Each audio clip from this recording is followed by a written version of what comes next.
Hello, ladies and gentlemen. Welcome to Film Products for myself, Matt, and my co-host Tyler. Hello.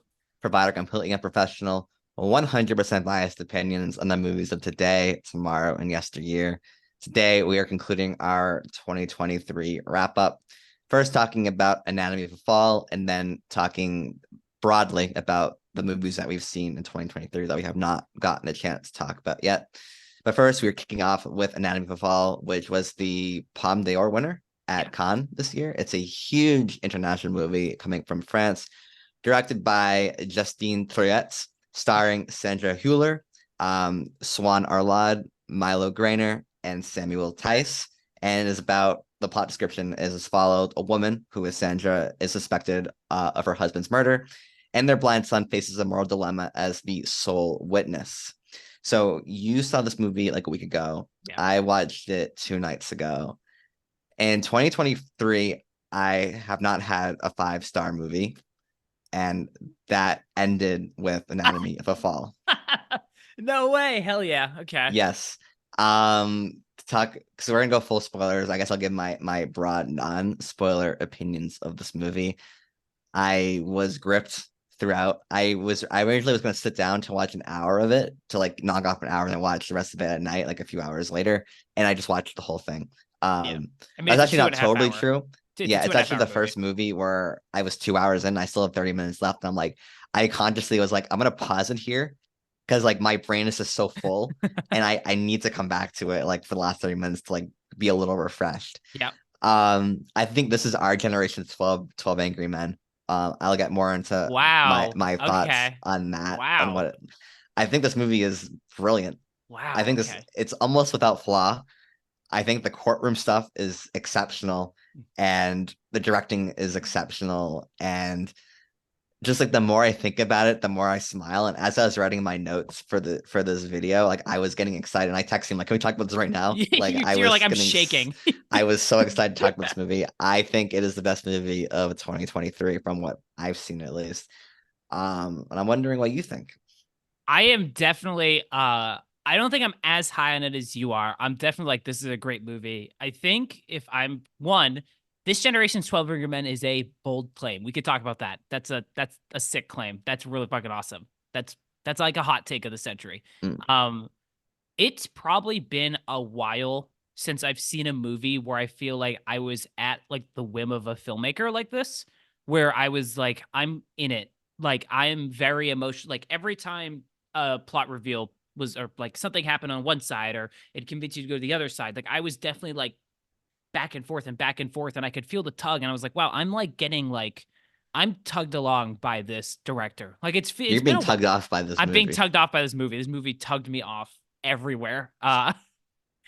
It really has. It's like one of those movies like you're watching it and you're like, I was like an hour 45 in, and I'm like, this is awesome. Like, wow. Like I'm really like I'm very impressed. I was very like I don't want to just repeat and sound like a beating of a dead horse, but like I can't stress enough. Like I was very like dragged along by the director. Like it's been a while. Like I haven't been swept away. Like even in a movie theater, like someone does something in a movie theater and it takes you out of it. Like I saw Oppenheimer for the first time in theaters, and some people in front of me were just hitting a vape, and like the clouds would go up, and you were like, what the fuck? Like, and it, like little stuff like that takes you out of it. But I sat there for like the 2.5 hours, like pretty like gripped throughout. Like, wow, this is like really exciting without much distraction.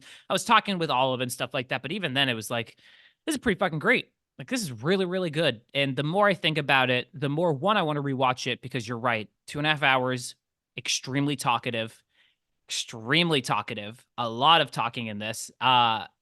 And it's just something that I feel like I need to rewatch before I can fully like grasp being like, this is one of the best of the year, or this is like bottom 10, or kind of how I orchestrate it. But you clearly are like swept away by it. Please, I want to know more. Like I'm very curious to see your opinion on this and like hear more It's about like one this. of the few movies where like I want to read the manuscript The to like manuscript, really script, screenplay, screenplay, whatever. Screenplay manuscript. to really understand like the nuances in the language, because the movie is both in French and in English. Um Isn't there German in it too at some points?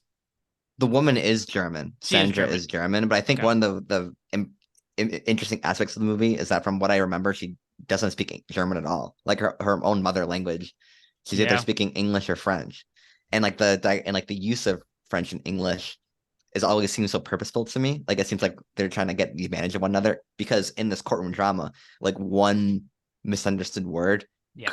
could damn you. And when you're balancing two different languages, especially when you're not native in either of those, like is there a ploy going on? And like Yeah. that stuff I was like constantly gripped to. I love the different like the how messy it gets later on in the movie. And why I compare this to 12 Angry Men is because in 12 Angry Men, they're not discussing the innocence of the boy who potentially committed the murder. They're deciding is the is the evidence so strong that it's worthy of a death penalty. And the Yeah. point of contention is the first person says, no, I don't think there's enough evidence to put this man to death. So they're not arguing his innocence, they're arguing is there enough evidence against him to give him the death penalty. And in this movie, it's very similar. It's the wording of the case where it's like they're not trying to prove Sandra's innocence. They're trying to prove that there's enough evidence to suggest that Samuel killed himself. Yeah.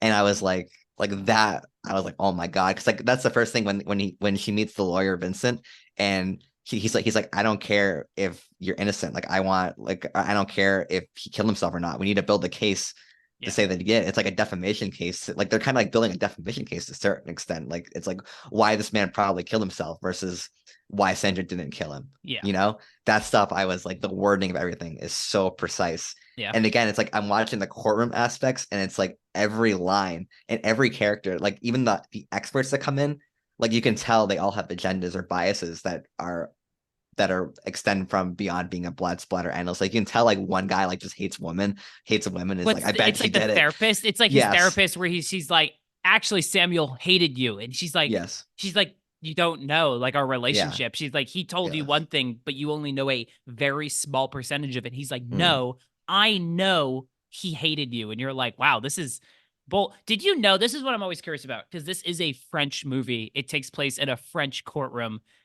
I was not. I mean, we're very American. If you cannot tell from how we talk, act, or boast ourselves as the greatest thing on earth, um, uh, our American court system operates a little bit differently. It's very like slow, kind of purposely methodical, like purposely like deliberate in its motions. And the French court system is just like people coming in, kind of roasting each other, and then like someone Yeah. coming in with another point, and then the judges, and then the like the defendant would be like will be like, no, that doesn't count. And the judge be like, shut up. We'll Yeah. keep going. And it's much more I don't know. I loose. watched the Johnny Depp trial and that was very similar That was to people be like, fuck you. It is very like it inherently makes it a little more narratively cinematic when you can kind of just have this one line of questioning and then just turn to Sandra Hull's character and then just be like, no. And you can all of a sudden like question the defendant like all the like at a whim and back and forth and back and forth, and inherently does make it really interesting. Um, I'm very curious what you think though. One, because we're gonna spoil this movie. I'm really curious because I watched this with Olive. Um, do you think she did it?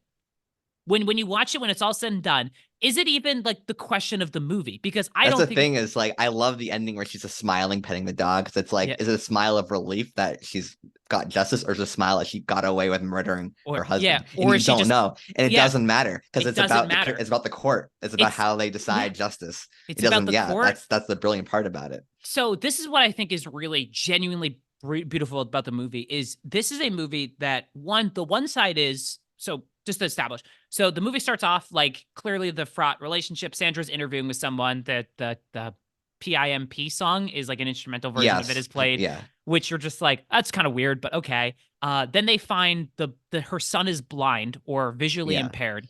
Um, and then they find the body, and it basically a question of did Sandra Hull's character, what's her name again? Her character's name It's Sandra. So interestingly, is the character. Sandra Huller's character's name is Sandra, and the husband Samuel, his the Yeah. real name is Samuel as well.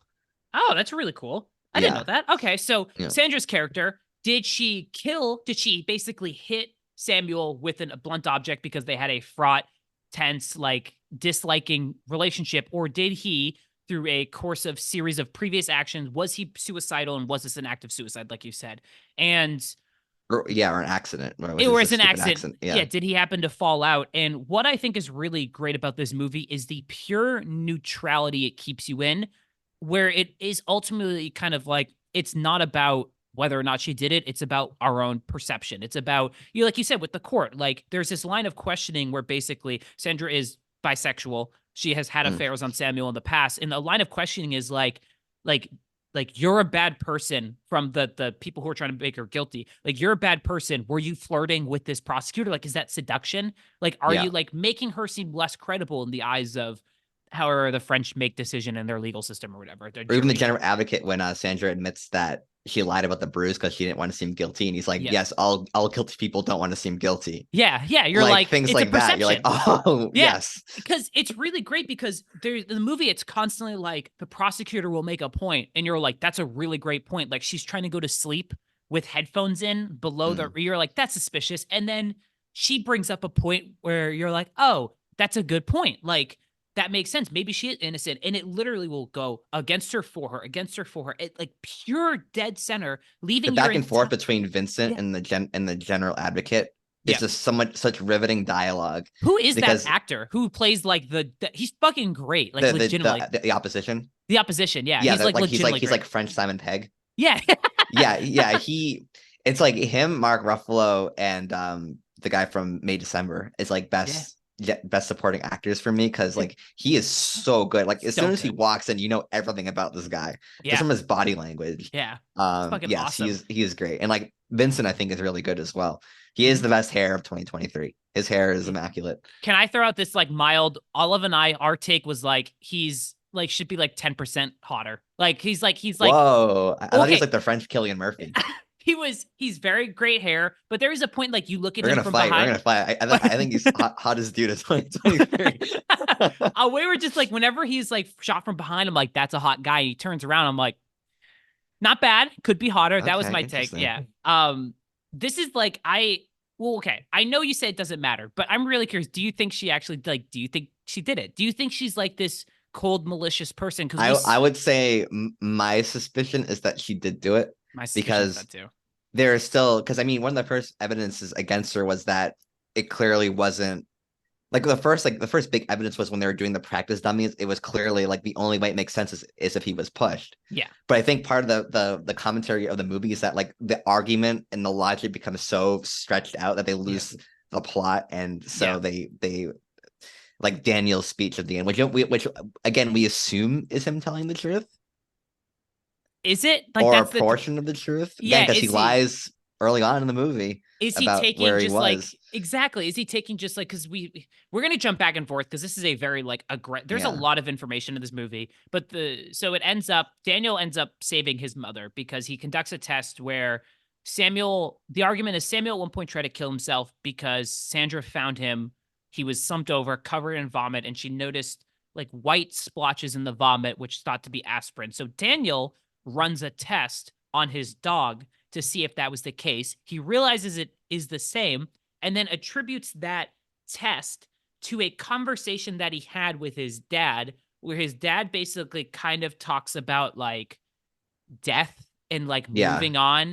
And yeah. is it the argument is this a 9 to 13-year-old child? I couldn't pinpoint how old he was. He did look like all of the Beatles mixed together, which I thought was really funny. The kid, with the hair. Yeah, he does uh, kind of look like all the Beatles mixed he together. You're does. I right. was like the Huh. hair. I was like, this is great. Is he basically taking like a biased perception of a conversation he had with his dad once and attributing it to something unrelated? And even the prosecutor's like, that's not evidence. Like this isn't. But the thing is, Yeah, though, every part of the movie isn't evidence. It's very fascinating. everything is subjective. Like the prosecutor's first, the general advocate's first line is basically like, oh, like they're talking to some professional, and she's like, oh, well, I can't, tell what happened if I wasn't there. And he goes, that's my job is to figure out what happened when I Yeah, wasn't there. It's constructing a narrative, and it parallels like their own careers as writers because writers create narratives, and yeah, it's the same exact thing what the the two lawyers are doing. They're creating narratives based off of like what they think is going to happen. It's not at one for one because like when you're writing, you're complete creative control, but it's a degree of storytelling. They're both trying to tell a story, and the person who wins is the one who has the more convincing or It, compelling story.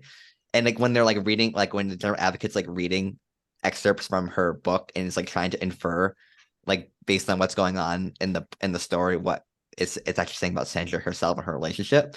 Um, like that to me, it like when you do a podcast or you have an argument and like your conversation just kind of like goes in this weird direction and you're like arguing something completely like detached from like the original point of contention. yeah, It just reminds me of that. Like yeah, they're like you're going completely off the rails and you've lost the plot. And I think and like I was sitting there, I'm like, what's going on? And yeah, I'm like, wait, that's the point. Like the yeah, point is that they've completely lost the plot of the murder and they're just yeah, they're just like going at whatever quote unquote evidence yeah. they possibly could to make a compelling case. Yeah, that is a really great scene when he's like, when you're basically what you're saying, when he's like, yeah, we're going to use evidence from the book. And the prosecutor's like, no, the defendant, the Vincent guy is like, what the fuck? Like, that's not. And she's like, but, and then they try to morph their real life. Like, oh, well, the thing with Samuel saying is that she poached his writing, like, and, she based a lot of the writing off their real life. So therefore it could be admissible. It's really, really fascinating. One, uh, I'm very curious about like what the general perception of this movie is to people. I would love to know like a gender breakdown over whether or not people think Sandra is guilty. If there's like a like if we as two guys can sit here and go like she seems very like cold and kind of there's this really great argument scene that they have where she kind of is like incredibly dismissive. And But even then, yeah, she's what dismissive. She's the one who cheats on him. yeah. She's the one who stole, But potentially stole. potentially We don't so, know. but we find out that he was secretly recording conversations for Yes. material writing. So did he actually try to instigate an argument to get writing material because he was recording it? And it's Yeah. really like it's everything is just like this, like you're basically on like a tightrope, like a taut wire, like constantly balancing between your own perception. And that is what I think this movie, like what makes this movie really brilliant is it's entirely a movie I think, I mean, like every other piece of subjective art, is like works entirely off of your own perceived biases and notions, whether you've been in relationships or whether you've had dynamics like this, creative, professional. You've all, like, you all can, you have seen aspects of these people in every part of your lives. Someone who is dismissive, who can push through more. I mean, I don't know if I'm a little because I saw it last week, but like just fresh my memory. Their argument their big scene is because he's like, I need more time. And she's like, He had fuck more you, time I to make it write and work. he cut his course load in half and Yeah. he's frustrated with the progress of the novel. And then Sandra's like, I always thought he was good, but then like to the jury, but then like when you have the conversation, you don't get the impression that she's impressed by Yeah. his novels. And again, like when it's like the physicality breaks up, like that's when they cut away. So you again, Sandra says, "Oh, I slapped him, then he grabbed me." Do, Why do we believe her? yeah. Why do we? Yeah, exactly. We watched the audience, literal the audience reaction, like us react to this scene. And you're Hmm. right. Like, who knows? Like, she has a bruise, but Samuel's dead. And it's like, we can't have an argument one way or the Like, as other. someone who's planning on killing himself, would he record all these conversations for no reason at all? Exactly. It's You like, know, yeah, what would he like do? Like, was he planning a case like a domestic abuse case against her, and then he got taken out, it's like things interesting, like isn't that. it? Yeah, I wonder what do you like when you because you saw this movie a couple days ago. What has stuck out with you the most? Like outside of like what scenes particularly have you like thought of the most in this? this movie is like filthily European, and which is partially why I love it. So like I knew like all the classical music that was being played. So like I love the intro, like the credit sequence where it's the boy Danny, what's his name? Daniel. Daniel, Yep. playing Asturias, which is like a really famous Spanish piano piece, which is it's more famous now for its guitar equivalent, but it's an originally piano piece, but like it's very rough at first, and he's getting gradually better as the movie goes along. Okay. I loved all the scenes between him and Sandra because their relationship is so awkward. There's like Yeah. glimpses of it being genuine, but for the most part, it's very awkward. Yeah. Um, that stuff I thought was great. I love how like weirdly meticulous the directing was. Like after the death of husband, like when it's going through the house and it's like following the dog at random parts. Yeah. It's just so off-putting and it's unnerving to a weird extent. Like Justine Triet, I've never seen any of her movies, but Neither I have I. want to see everything she's done now because this movie is fantastic. I'm curious to see what else she's done. I know that this is like a little bit different. Like this is like a true, like I think like from what I understand from what I've read about her, like a step above of like what she's done. Oh, But you're okay. right. Like I do like one, this is like a beautiful, it's very obvious when a movie is set on a location. And I think like we talk a lot about movies here on Film Frauds about like clearly like when we watch something like Poor Things, clearly when we watch even like a movie, you haven't seen it yet, I don't think, but like Saltburn. Saltburn is not a very good movie, but like I find myself the more I think probably you and I like the more we watch movies, the more we get into it. Something like this stands out above the rest because it feels very different, intangible. You can tell this It is just shot on feels like location. it feels intelligent. It does. It's Like, like the only like it's letting you fill in the gaps. Where it's like yeah, what I love about Yorgos movies and what I complained about Poor Things was like it felt like very dumbed down yeah, compared to a Yorgos movie. Like here, it's like this is like the movie that I've wanted in 2023. Just like the character study where it's like it's you, like you are a participant to a certain extent. You're trying yeah. to figure it out, which is funny because this movie is being called the procedural. I think on the surface level it's procedural, but I think it's more of a character study to me. I think it's a combination of both. I mean, it definitely harkens back to a lot of like the popular courtroom drama movies. I mean, Mm. you talked about 12 Angry Men, and I think 12 Angry Men like looms large over this genre because at a certain point you have to examine like a movie made in like 1957 might just be the best movie ever made in this genre. And like you said, like you said at the start that like 12 Angry Men is about like, you know, they're deciding whether or not this warrants the death penalty. It technically, yes. They're the guy says no because they think they should just have a discussion about this. Because instead of Mm. just being like, because of our biases, and we examine that over the course of 12 Angry Men, like because of our own biases, like you know, we just automatically say yes. Like we assume that he's guilty. We assume that this kid in 12 Angry Men, because of you know, one of the jurors is because of his relationship with his kids, that like all kids are bad and he definitely killed his parents. Like, and juror number 7, I think, is just like, or juror number 10, whatever it is, it's like, no, we should probably talk about this in some capacity. And it's entirely like this movie is we can sit here and wonder and argue about whether or not Sandra is like a good person or whether or not she is a good partner in their marriage or she did kill it, but it doesn't matter because that's not really what the movie is about. Like you said, it's just how do you and I, two completely different people, take away, like, what do we take away from this very similar movie? Like, how do we Mm. basically perceive and break this down, which I think is very fascinating. I just want to like small things that I loved about the movie. I love like how the movie like breaks its own logic at random points where like they're doing like the simulation of the fall for the courtroom, and it's like and it's shot in a like it's shot in like a very dry way like you would see in a normal courtroom. And like I liked how it would occasionally use like cameras. It's Yeah. like when Daniel's being interrogated and like it just randomly zooms in on his face. You're like, what's going Yeah. on? And then you Yeah. realize, oh, like it's a camera in the movie Yeah. adjusting to see what he's doing. And then like things like this is almost like Yorgos level of humor to me, like where they're reenacting the scene where they're having their argument and Yeah. they're blasting PIMP, Yep. and Daniel's downstairs to see if he can hear her saying it. Like, and then Sandra has to watch two strangers have the conversation. It's like louder, do it Yep. louder, or Do it louder. like that stuff. I was like, yes. Yeah. This is great. I gotta blow my nose. 1 second. Oh, oh shit. This is the Matt hour of Film Frauds. This is where we talk about wrestling. So in pro wrestling recently, actually I've been watching pro wrestling. I'm lying. Sorry, I really had to blow my nose. I was holding it at that point. I do like that scene that is like the first initial breakdown of where you're like, she may have probably there's like a really good argument she probably killed him. Cause also it raises that question, like, one, this actor kid Daniel is like phenomenal. Yeah. Like he kind of holds his own a lot against these like very like clearly like adult trained actors, which I think is very impressive. But like it also starts to raise the question of like we talked about earlier, like the tactics used by like the prosecutors just to prove that it's like you're right, it lost the plot. Like already you're like, how does this prove that she killed him? They're just proving that she's a liar. Like that's all it Yeah. is and it's like there's no admissible real evidence outside of the blood spatter. But like I feel like even at a certain point, and we are not trained forensic analysts, blood spatter. No. But I feel like at a certain point, there's a lot of different conditions that could get the blood there. Like you're right, they run the multiple tests and they're like, well, it's the only way. And someone else comes in and they're like, it's not really the only way. Like a lot of other stuff, he could have fallen and then done that. Like Yeah. it's really, really fascinating. I think this is a very, very wonderful movie to kind of like add into this 2023 kind of collection, a movie that's like very clearly like an adult drama.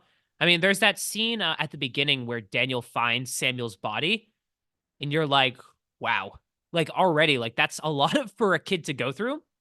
And then watches he kind of like keeps his composure, or like Sandra in court kind of reveals that he was suicidal. He tried to commit suicide. I think it's all very, very like masterfully done. I think this is a movie for me though that like I have to see again before I can make like a clear like it's a perfect movie or anything. It's just there's a lot happening. There's a lot, even frankly, like I'm sitting here thinking about it. I'm like, oh yeah, I remember that scene now, and I remember this, and we haven't even talked about the kind of odd dynamic between Vincent and Sandra, Yeah. where Like they there's that were great scene where he's like, you don't want to know what I think as exact. he's They're smiling. flirting. Yeah, Yeah. they're like flirting and kind of drinking, and you're like, okay, well, is he? I know he's a professional lawyer, but it also I think they imply that he doesn't have much professional experience in this realm. Like But he's he a like knew her he before, knew and her. like he like clearly he was romantically interested. That was like the implication. Yeah, it's like I mean, Yes. he's like cooking food. Like the first thing we see of him is he's there. He's very comfortable, and then the next scene we see he's like making dinner with her, Mm, and you're like, "What is this?" But also, it's there is something in like there is something deeper within this movie. Something that I think when we talk about, especially in our quest here, I think our modern iteration of film frauds is searching for modern classics. Something that I think will draw people back into this is the fact that we could probably watch this multiple times, and you and I might draw different conclusions. Like mm, you and I have kind of the same conclusion where like it ultimately doesn't matter if she killed him or not, but she probably did, realistically. Maybe. Like kind of, I think. yeah. And Or we was it could just a dumb accident? Like that's the exact thing. Was it it, just a stupid accident? Yeah. yeah, did he just like he was with the open window and he like was he drinking? Like we don't know. I don't think he was, but like did he just fall? But you and I Mm, could watch this again and I could go, yeah, I think I she killed him, and you could be like, actually, now I don't. And it could go back and forth. And then I think this is what makes a movie one, what I think makes something a little more rewatchable than a lot of other modern movies is like, I want to go back and dive into this again. Like, I want to revisit, I want to examine the scenes, and I want to like kind of just be in this world again, like be with these mm. characters. I don't think there's like, I think a lot, a big, like, a big, what's it called? Like approval, not approval, a big thumbs up, whatever the word Yeah. is, that I want to give to this movie is like I think a lot of the scenes in the courtroom don't have like music to it. It's purely Yeah. like rhythmic, like the beats of the scene aren't determined by the I music, just but think of rather like the lines Trials of of dialogue. Chicago 7 and how like artificial it is compared to this movie. Which is Just interesting compare because it's what? that's an Aaron Sorkin movie, and a lot of Yeah. early Aaron Sorkin movies have that rhythmic style of dialogue where Mm, it's like Social Network is like da da da da da that's da da, right. Yeah. and Anatomy of a Fall feels like it mirrors a lot of that type of like scenes are dictated by the pace of the dialogue, not the Yeah. actual like outstanding elements of it.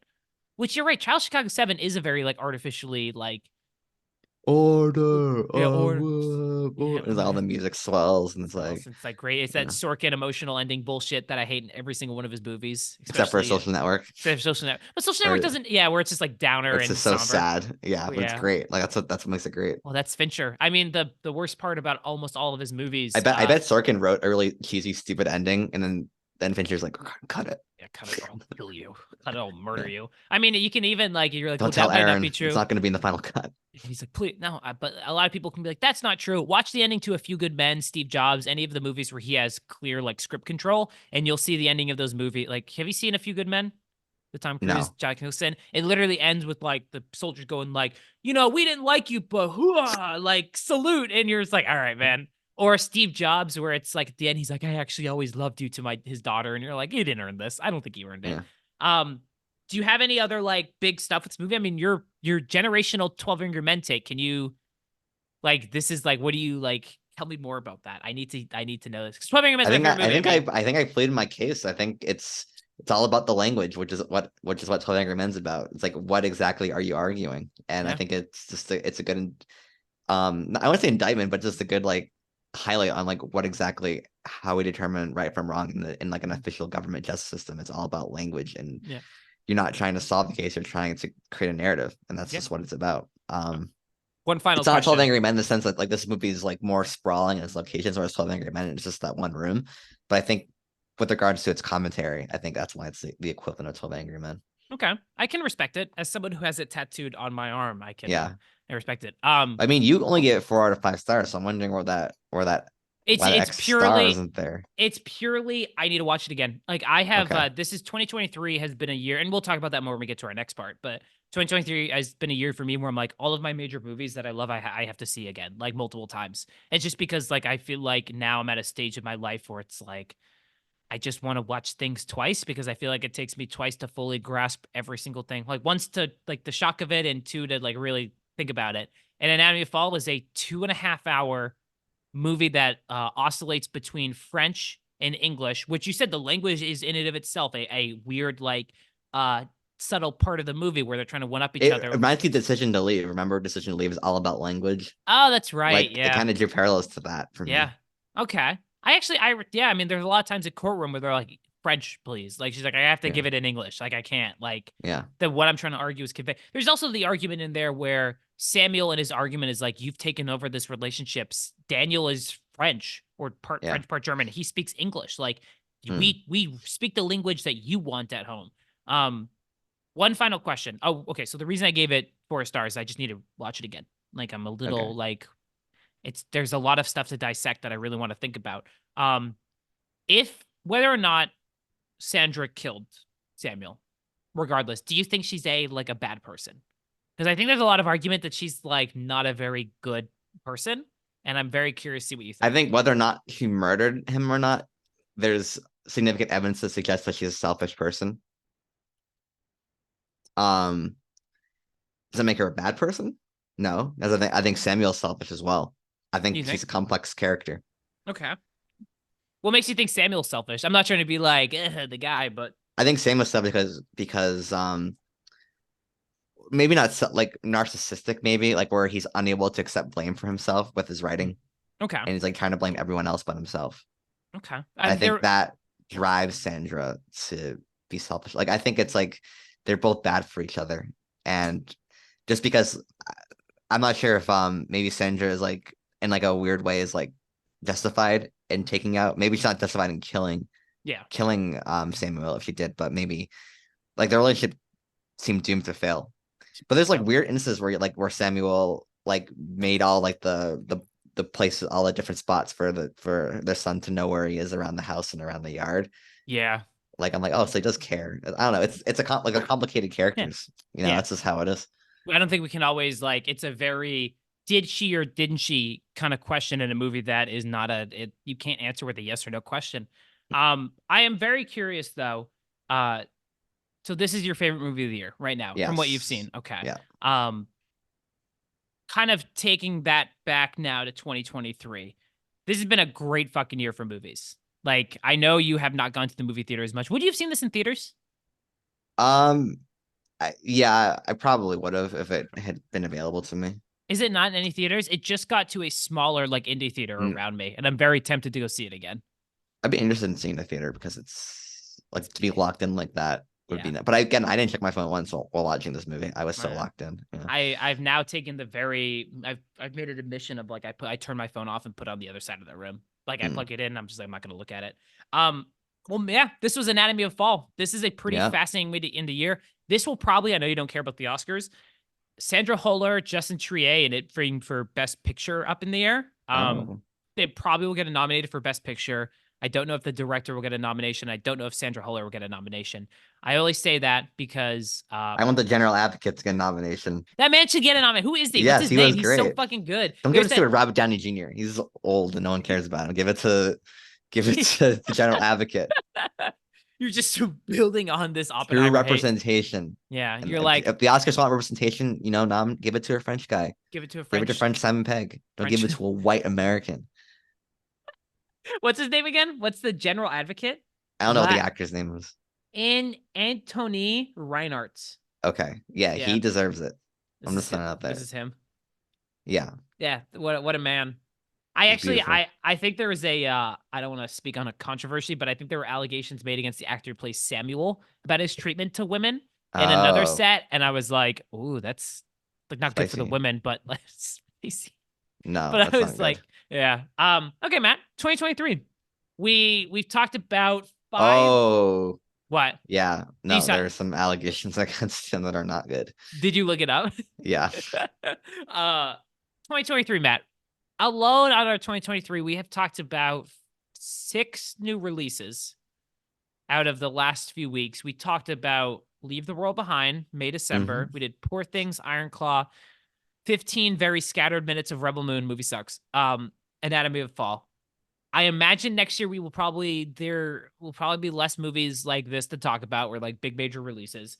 This was the year that like I kind of got back into movies again. I Hmm. moved out to LA in 2021, and I kind of not like fell out of them, but I stopped kind of watching them as much. We got really into BookTube. That's another story for another time. But movies came back, and what a great fucking year Or it came Tyler back. pretending to like books. I pretended to like books for like a year, and then like 30,000 people subscribed to me on YouTube. And it was very jarring, very scary. And then I made a manga video, and now everybody just wants me to read manga. Uh, so uh, fun stuff. Matt, Anatomy I, of a manga. anatomy of manga. Matt, I'm very curious. I don't. How many movies did you watch this year? What was your letterbox wrapped looking like? Or not your wrap, but like what does it say for movies in like 2023? What'd you watch? Like 2023 movies. Yeah, or is it like how many like what'd you watch this year? Like anything stand out? Like any 2023 movies? What was the favorite for you to do outside of Anatomy of Fall? Okay. Let me pull up. Well, unfortunately, my thing says I've watched 4 films this year because it's already adjusted to Oh, it's 2024, so I don't know how okay. to check that. But for 2023 movies, um, I watched. I saw Wonka earlier. I mean, last month. No, earlier in January. My first January movie. It was good. It was charming, I Yep. guess. Um, I'm not particularly nostalgic for the chocolate Willy Wonka. I like the original. I hate the Johnny Depp one, You don't like but the Johnny Depp one? no. I watched that so many times when I was younger. Yeah, well, that That says a doesn't have lot. that this is a lot about me, doesn't it? Yeah. It was good. I legitimately enjoyed it. It helped that my girlfriend does not understand how like family movies go. So she's always really surprised when they have happy endings. So that was partially where some of my joy came from. Also, like it's movies like Anatomy of a Fall are so brilliant that make me like retroactively dislike movies more. So like I watched Maestro. This is the second to most recent movie that I had seen, and I gave it 2.5 stars. And I think after seeing Anatomy of a Fall, it's like a 1 star movie You're nuts. You're because it's so nuts. so vapid and fake. You're so nuts. Um, yeah, it's a bad movie. Not a bad movie. I want to Asteroid clarify. City is fine. It's all right. It's stupid. It's another Wes Anderson movie where like he's like lost the plot of his own filmmaking. It's just like this is nonsense. I'm gonna make an amendment. I rewatched The Killer. It's awesome.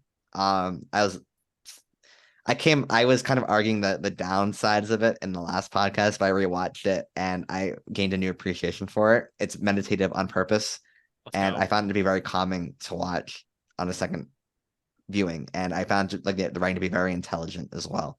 That it still has flaws with its last act, I think, but it's a very good movie, and it might be top five Fincher for me. Wow. Hell yeah. My number five might be number five, I should say. Spider-Man Across the Spider-Verse. I give 4.5 stars. Yeah, I don't think we talked about that ever, like at all together. Can you tell me about Um, that? Because you weren't the as high movie on the is first one. amazing, Yeah. but I hated the ending. I think I most think the people ending represents like the worst of like corporate scumbaggery yeah. and like cliffhanger endings. And it frustrated me because like all of a sudden you're watching this movie and it's like go, go, go. And then Yeah. just like I never felt the momentum of a movie shift so much before. Like I was watching the movie and like I like felt it tangibly shift where it's like, oh, now there's so like Miles Morales is a fine character. I think the voice actor is probably the least talented of the main characters, and now we're getting two of them. And so like I don't want to dog on it. What? No, nothing. I'm thinking. I Yeah, was thinking and it's about it. like Yeah. I'm not excited to see this guy try to play a villainous Miles Morales because I think it's going to be kind of cringe. You think so? Okay. Yeah, How, I mean, how did it compare to I the first saw one I for saw you? Into the Spider-Verse. I thought it was mid. Again, it's more because I just don't like origin stories anymore for superheroes rather than like anything else. Like I just didn't. It was just another origin story, and I couldn't care. But then I watched Across the Spider-Verse. I'm like, this movie is like hilarious and Yeah. really well made, incredibly well made. And it's like it would have been a 5-star movie had it just had a normal ending. And again, I'm still giving it 4 star, 4.5 stars, which just has been how good it is because I hated the ending and I just didn't like what it stood for. But again, like there's so much great in this movie as well. See, I'm very curious about that because like I think there are a lot of people who aren't as high on Across the Spider Verse actually like it for opposite reasons. They because they like the first. I mean, like clearly you're frustrated. I mean, I follow movie news, so I knew this was going to be a part two before I went into it. Like I was like, yeah, we're not going to get it. It is really jarring though when you're like you went through a 2.5 hour movie basically, and you're like, this is fucking awesome. And then it just kind of ends, and you're like, and the fact that they're like, it's going to come out next year and it's not coming out in 2024, frankly, doesn't feel like it's. I mean, the way that they treated the animators are coming out, like Mm. overworked the animators, makes it seem like this movie sequel is not going to come out till like 2025, 2026. With my understanding is they haven't even done the voice work for this sequel, which usually the voice work comes before the animation, which means they don't have a lot of animation, which means the movie's not coming for a few years. Which you know what, I part of me is like, I'm glad we get a few years to like sit with it, but a part of me is like I wish they could have told a complete story and then had part three be like a clear like sequel to it. I don't know. I Have that be understand your like a frustration. post-credit scene or something. Yeah, Like it's instead it just just ends. so stupid. Yeah, instead it just Like kind of ends. yeah. And again, it's I'm frustrated because I really enjoyed the movie up to that point. Yep. So that's where my frustration is coming from because I was really because as someone who's not particularly crazy about Spider-Man movies, Yep. I was watching this movie and I'm like, this is awesome. Did you watch it at And home on yeah, I Netflix? watched on Okay. Netflix. But yeah, so it's like I struggle to see why people like hail it as like this 5 out of 5 masterpiece because it like Yep. it just the ending is so scummy to me. Yeah. And it's just very frustrating. But I mean, I maybe yeah. part 3 will come out. Maybe I'll love it. I'm betting more on Yeah. that I'll love it than I won't Yeah. like it. But What like, else did you? I was also if you're like, why are you like looking down as why you're desk shaking? I was writing down stuff on a post-it note for my okay, turn. Yeah. Killers of the Flower Moon is going to be why Native Americans find justice in the U.S. Of course, we're going to applaud Martin Scorsese and Leonardo DiCaprio and Robert De Niro because they're just brilliant artists, and they're going to be the reason why we're going to get true social justice when he wins an Oscar. I hope people can Um, tell that's sarcasm by Matt. If you could tell, just throwing that out there, trying to save you some um, skin. Meg 2, The Trench, garbage. Garbage. Dungeons and Dragons, Honor Among Thieves was fun. I It's actually fun. really enjoyed it. Yeah, Um, did you watch John Mulaney's stand up, Baby I did. J? I kind of liked it. It was That was really funny. good. It Yeah, was that kind of was actually disturbing, fun. like at the end where it's like, oh, this is the story I'm willing to tell you. Like that was such a good, like the whole like Yeah, overarching theme of drug addiction. yeah. Very effective, I It's thought. pretty interesting because you were a big when we were in college. I think is when he really Mm. popped off, and you were like, I find this guy very funny because a lot of the stuff like being from similar and then like the tonal shifts from his basically like pre drug addiction, like rehab to compared to now. And I think he's even gone on like podcasts and stuff like that. It's very a very fascinating like perception shift, but also comedy shift. I thought it was very funny. Like I watched it on the day it came out, and I was like, wow, I'm laughing. This is great. This is awesome. Did you see the Arnold documentary? No, but I know you really like it. Yeah, I'm a huge Arnold fan, so Yeah, I really enjoyed it. Extraction 2 we saw. It's it's fine. probably is like the best action sequence of 2023. With the prison breakout where he gets Yeah, on fire, yeah, and he just starts it's punching a people. fun dumb movie. Yeah, Like I admit I liked it. yeah, We both saw Air it's like in fine. one ear out the other. Yeah, it's fine. I saw a movie called Blood and Gold, Yeah, I know um, you watched that. a Yeah, German movie. It had so much potential. okay. It was like it's kind of like Inglorious Bastards to a certain extent, like that kind of like tone to it. Yep. There's some really fun kills. Like there's a scene where like the main German woman is like sleeping with an SS officer to Mm. like I forget what she wants, like a key or something. And there's a scene where like he wakes up and finds her sneaking around and Yep. he punches her, she punches him, knocks like the cyanide capsule out of his mouth, and then uppercuts him. So he bites into the cyanide capsule and dies. Like it has That's like fucking really awesome. it has really creative elements, but like it just has like the main male character is like, I love my family, and like that's all his character. Like it's a movie that I feel like had so much potential and is still pretty good, but it doesn't get fulfilled because it just falls into generic writing. Yeah. And other movies I want to talk about. We got another round of applause for Killers of the Flower Moon. It did it. It did, everybody. You're gonna get a third Um, round of applause when we talk about my favorite movies of the year. So just get yeah, ready for that. and then Guardians of the Galaxy 3 was a really fun way to conclude the Guardians movies. Yeah. So that's what I have. Yeah. I think that's a very I'm very curious to see when you catch up on like some of probably the movies I think in the next year, like Oppenheimer, I'm very curious to see what you think about like Holdovers. We talked about like May December that came out this year that like on top of all the ones. Yeah. Yeah. No, I mean I think that's a good. I'm very curious to see what your reception is to movies this year, 2024, because it seems like this 2023 year is a year we're going to be revisiting when we search for modern classics because we're probably going to be kind of scared to talk about 2024 movies. I have seen my Letterboxd Wrapped was 250 movies this year. My goal is 300 movies this year, not in the 2023 year, just in general. The way I kind of broke movies down this year is it's really messy for like a top 10. I kind of broke it down into 3 tiers, one being like a definitive kind of top 3, I think. I have not seen some major movies, like Zone of Interest, American Fiction, Color Purple, some other like probably more popular like horror movies that have come out. I have not gotten a chance. They're in my theaters in LA. I just like a really slow, like borderline transcendental element cinema in the Zone of Interest is not really like about like the Holocaust is not some like my idea of a like I'm gonna go see it in theaters right now. It seems kind of thing, and I haven't gotten a chance to see American Fiction, but I've seen a lot of I think stuff. I've seen a lot of stuff twice too, which is good. If we're going top 3 for me, this is tier 1. Oppenheimer, Past Lives, The Killer. Uh, these are also I want to clarify just personal. Like clearly, if you look at other more esteemed critics list, they're going to be different. But Where's Killers Oppenheimer, of the Flower Moon? Why isn't it in your top well, one? shut up. We'll talk about that. Shut up, you hater. Most foreign movie of ever It of was all time. it was great. You're a hater. Oppenheimer, The Past Americans are Lives. collectively 5 minutes of dialogue in the whole 3.5 hour long They movie. Martin Scorsese reckoned. We'll talk about that in a second. We'll talk about it. Oppenheimer, Past Lives, The Killer. I think for me are the 3 just best experiences I've had. I saw The Killer in theaters and I was like, this thing's fucking awesome. I watched it 3 times in 2 weeks and twice in 2 days. I'd never do that. I think that's legitimately amazing. But I honestly at this point, like I don't really see how something could pop these 3 from any 1, 2, or 3 spot. I think Oppenheimer and Past Lives are definitively 1 and 2. I have to watch Past Lives again, but that's my tier 1. My tier 2 is about 3-ish movies. It's Blackberry. I watched Blackberry and I was like, I this have is no idea what it is. it's Glenn Howerton is in it from It's Always Sunny. And it's basically the story of the Blackberry phone. And it's a movie. It's basically Glenn Howerton yelling at computer nerds and making insane business deals for 2 hours. It's probably the most like it's probably the movie that clicked to me most this year on like an instinctual level where I'm like, I'm in. Like I want this more. Clearly it's not the best movie of the year, but it's one of my favorites. This is my second tier, by the way. Blackberry, Godzilla -1, and Killers of the Flower Moon. I, for one, thank you. Please applaud me. Give me the money. I'm here. I recognize the importance. I'm in. You could say it's boring. I could say it's important. But you know, other movies I thought were more fun. That's just it. And then here's where I get into like tier 3, I which didn't is say it was boring. I said it was fake. you're fake.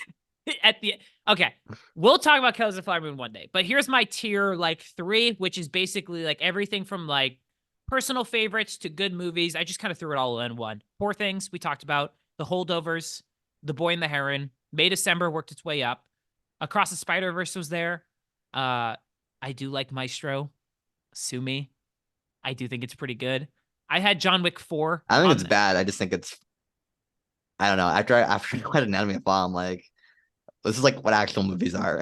No, This is what an think intelligent movie is. regardless, and okay, so I talked about it earlier, like regardless of whether or not some of these movies, hey, it's a great fucking scene. You're a hater, and I saw that in theaters. Oh my god, Maestro, is that you, Bradley? What? I'm writing it in. I'm writing it in. You know, like that. I'm I thinking don't of a remember that number. happening. I'm thinking of a number.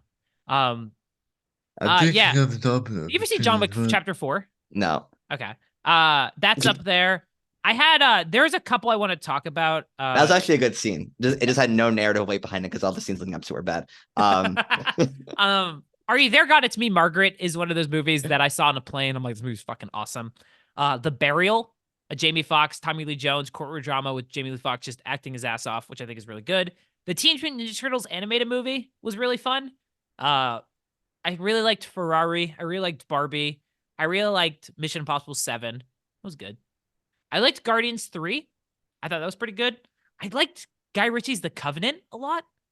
I thought was really good.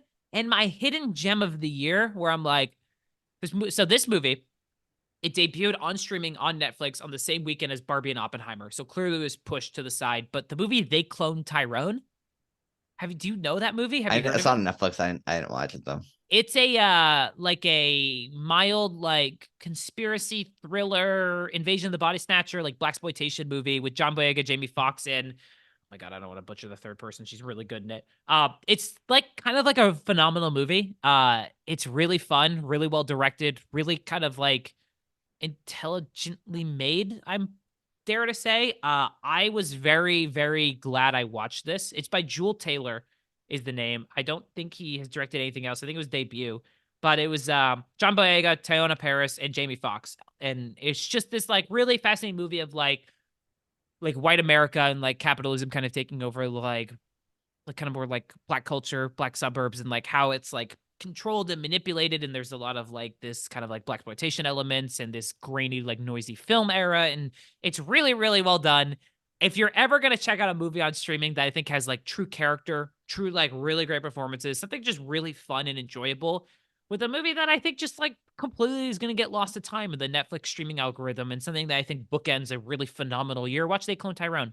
Whether or not you get as much or as liked it as much as I did, these are just movies that I think are different and well, clearly not different. There's inspirations, but in this like hellscape of a year with flops and bops and shitty Indiana Jones movies, like a movie like Big Clone Tyrone, I think stands out. Matt, you are like bouncing in anticipation for me to shut up.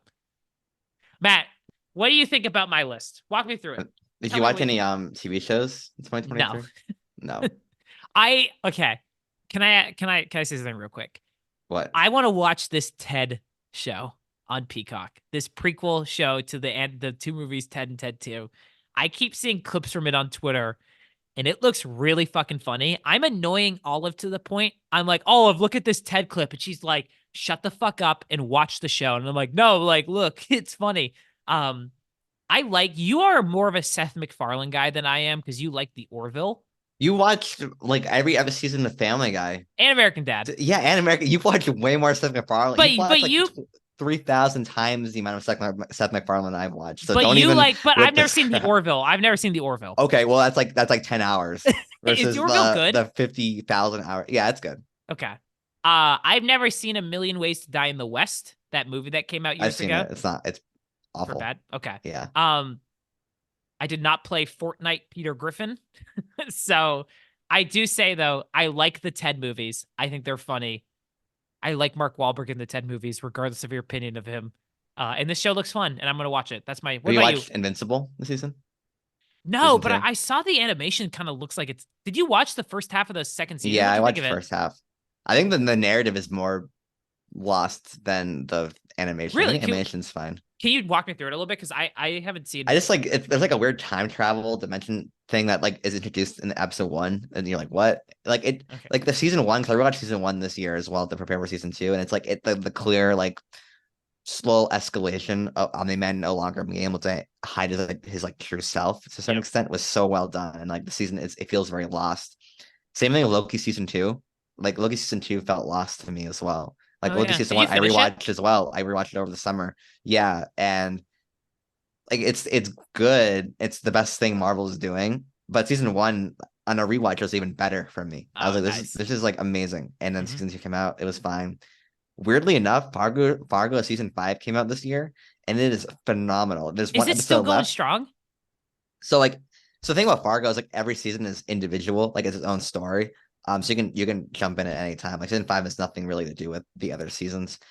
But like seasons 1 and 2, season 2, I think is like peak. Again, it's like that weird arbitrary argument of what is a film, what's not a film. Like if it's 8 hours of one story written by one person with the same actors, like why is it not like a movie? The True Because it's Detective broken up. argument, isn't Yeah, the it? true Yeah. detective argument or something like that. Like season 2, I think is like one of the best things to come out of the 2010s.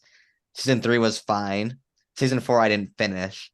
And so I went to season 5 like very like hesitant. Like this will probably be bad. It has John Hamm, Jennifer Jason Leigh in it. Oh wow. And it is like it's like top. It's like almost as good as season 2. Like that's how good it is. Wow. There's still one more episode left, and I like every episode. Like even like on the Fargo subreddit, everyone's like, "This is really good." Yeah. Like Okay. Oh shit. Noah, yeah. So now Noah Hawley's back to making it, and like this season is like handling domestic abuse, and it Yep. has like one of the most disturbing scenes I think from 2023 for me, where it's like it kind of has like that Fargo, like the Fargo movie has like that kind of like dark humor to it. Like Okay. in this, there's like a scene where like one character has to like come to the fact that this woman she hates was like in an abusive relationship, has to like open the files and look at the pictures of her like police report pictures of her like Ugh. bloody face and stuff, and it's like really like it feels really realistic. Mhm. And like in the episode ends and like I like felt the shivers, and it's like one of the few like really disturbing scenes for me like in any in like TV movie format from 2023.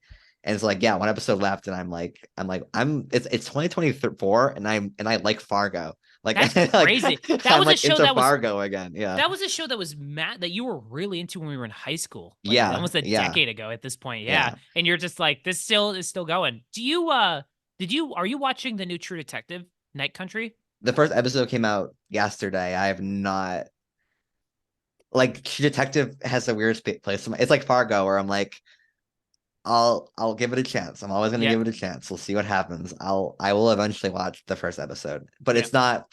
Whereas Fargo is still being written by Noah Hawley. Nick Mhm. Pizzolatto has nothing to do with the season, as far as I'm aware. Okay.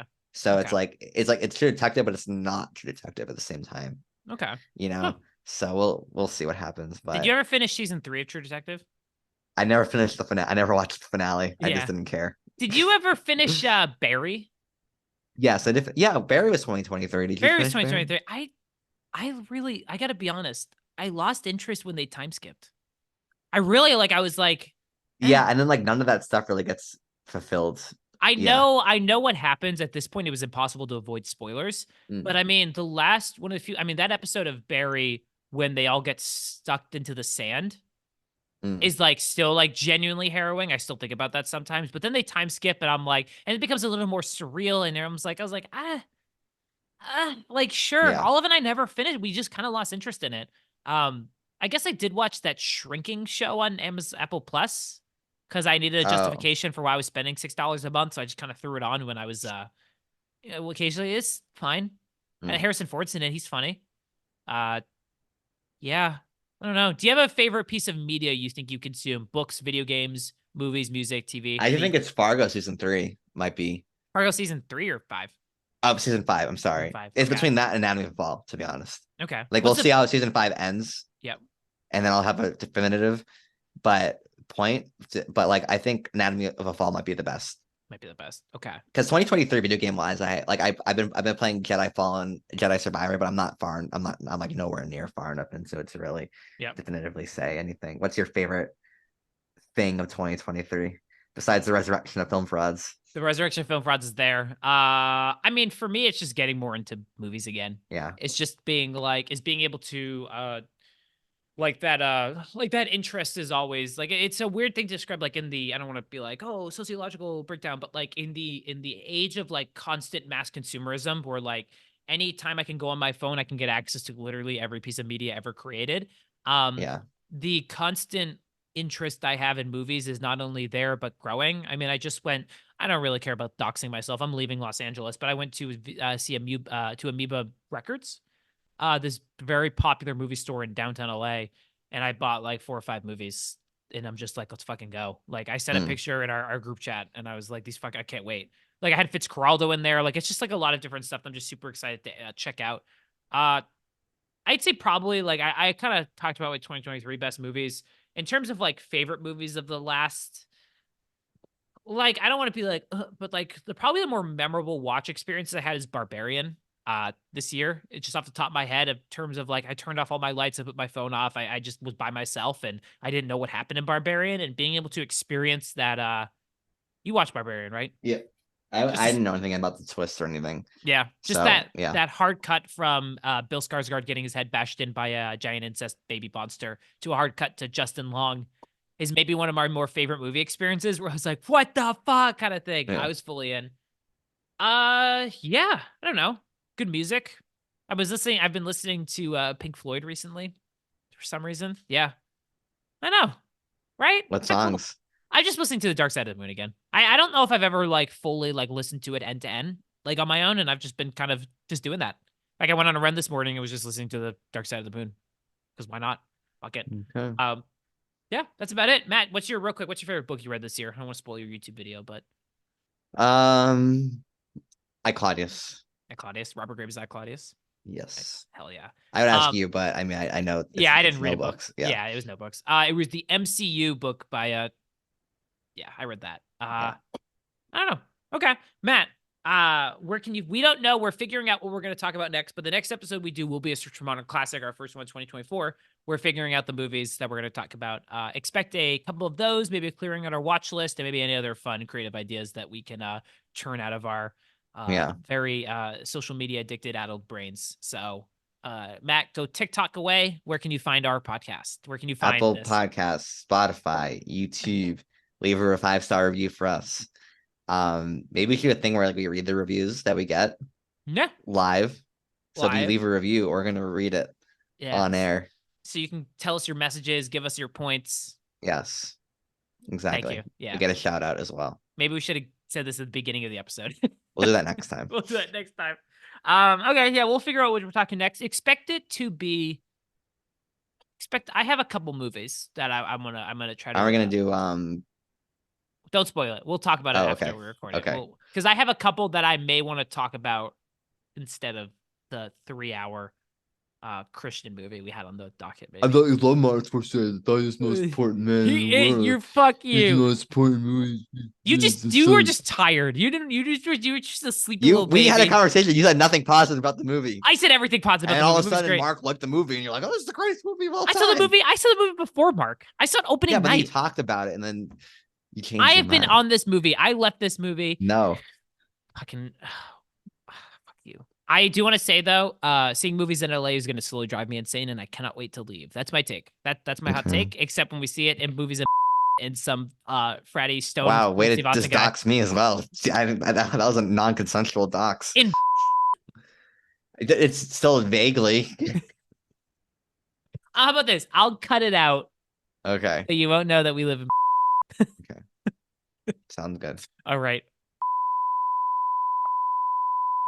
Wow, another dox. Okay, Another cool. dox. Okay. Okay. Hey, you guys for watching. We'll be back in 2024. Matt, good job. Thank you. And fuck you guys and goodbye.